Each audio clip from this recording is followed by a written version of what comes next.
The economical system the country decided to follow determined his allies and the role it would have on what nowadays we know as the New World Order, based on the nation that demonstrated supremacy over the other during this indirect conflict.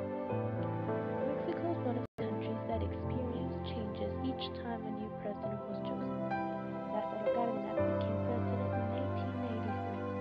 He kept the country under protection from both USA and USSR interventions by following a capitalist system, but at the same time trying to create a unified community advancing progress. This ideology shown by his indigenous policy, which looked for the integration of the many ethnic groups inhabiting Mexico in order for them to have the same social conditions as the standard urban citizens. These actions could come across as hypocrite, but the neutral conditions Mexican presidents decided to assume had the objective of maintaining an international standard.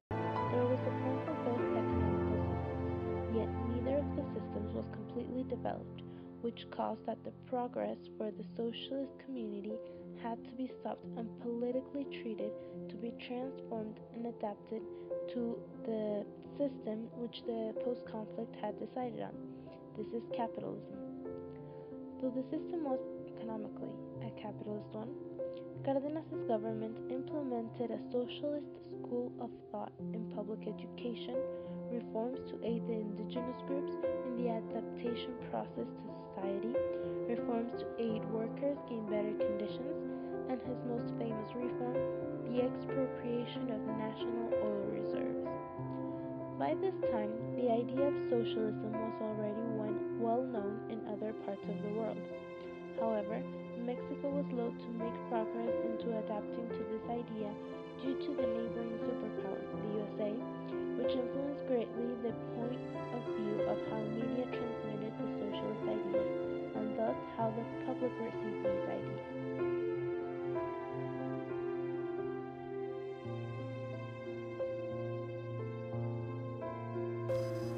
As a background that we must remember before going with the presidential elections is President López Portillo. He began his presidency with a plan that exposed 2 years of recovery, 2 years of consolidation, and 2 years of development.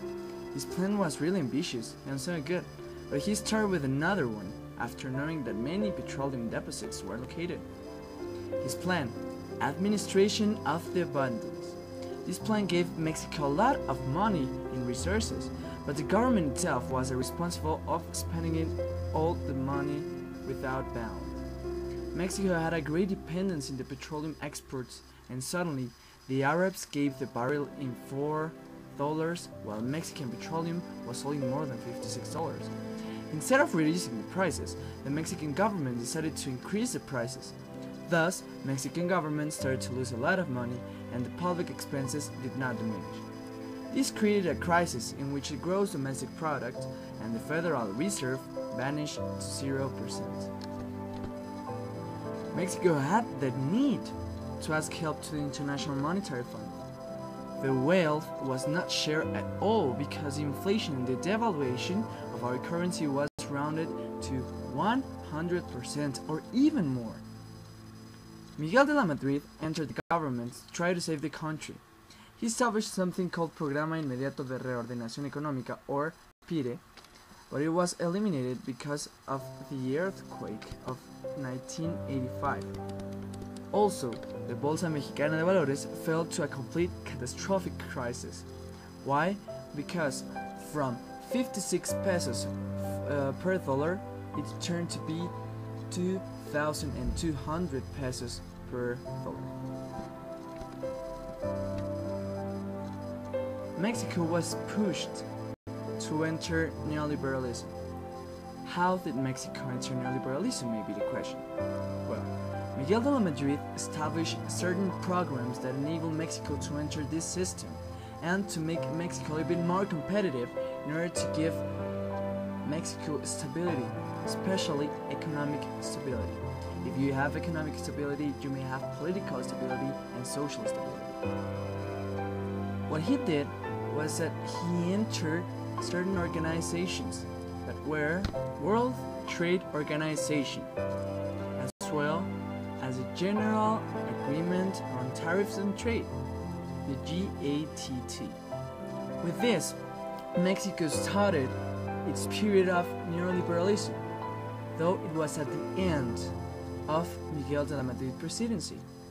Now, going with Salinas, he was the president that exercised this type of government.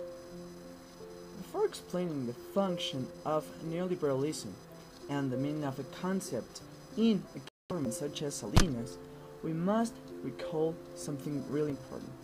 How did Salinas got into the presidency? First, we must recall that by the year of 1988, there were a lot of conflicts inside the PRI, or Partido Revolucionario Institucional. Also, there was a high development of parties such as Partido Acción Nacional and leftist parties, but really small leftist parties. Soon after Salinas was announced candidate, Cárdenas, that was inside of the PRI, decided to go out and form his own party. What did he do?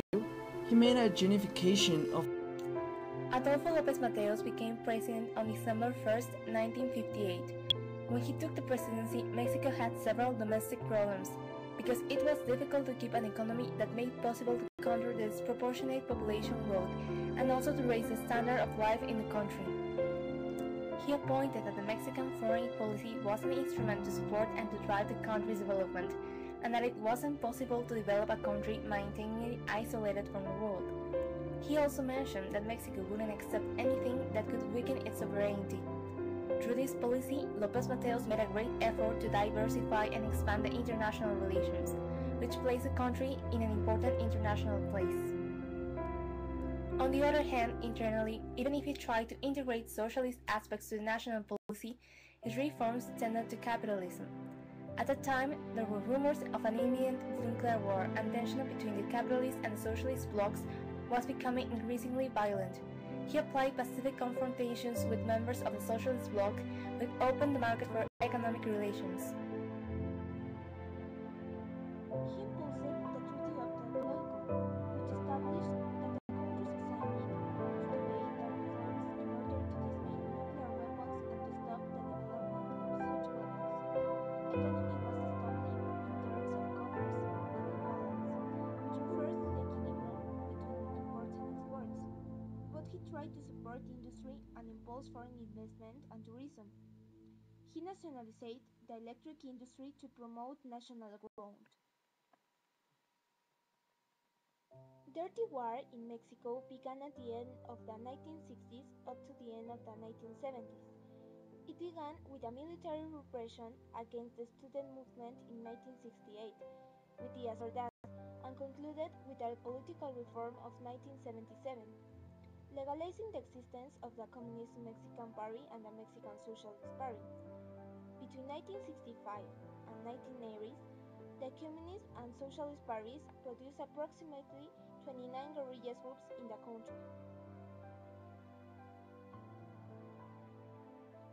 The Liga Comunista 23 de Septiembre was considered the most important guerrilla organization in the country. The League was separated by the Dirty War in Mexico, and many of its members were arrested and disappeared because of the government authorities. But some national officials of Mexico and former presidents like Echeverría and Ordaz refused to call this time period Dirty War or to admit that the government used state terrorism tactics.